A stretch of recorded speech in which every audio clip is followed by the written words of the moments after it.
СДСМ во Гостивар ја започна предизборната кампања со пресконференција на кандидатот за пратеник во 6-та изборна единица од овој град, Драголјуб Филиповски.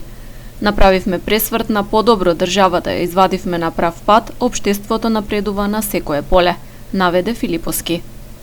Од економија во минус, обезбедивме солиден и постојан економски раст, повисоки плати и рекордно ниска невработеност.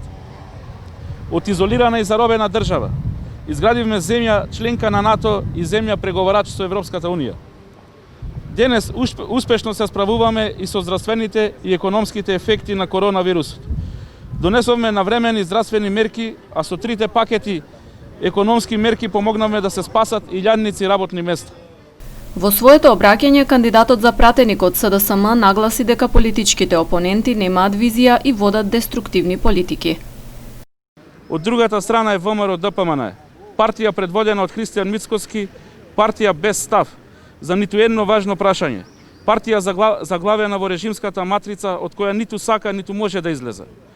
Тоа е партија водена од збунет, неодговорен и незрел политичар, кој не знае економија, кој е посветен само на деструкција, чие што однесување е опасно за државата. Нивното антидржавно однесување беше обележие во сите овие 3 години како опозиција. Беше обележие и за време на кризата со коронавирусот, а таквото однесување кулминира со наближување на изборниот ден. На пресконференцијата Филиповски напомена дека се направени инвестиции во здравството, се дава поддршка на економијата, предприемништвото и на младите таленти.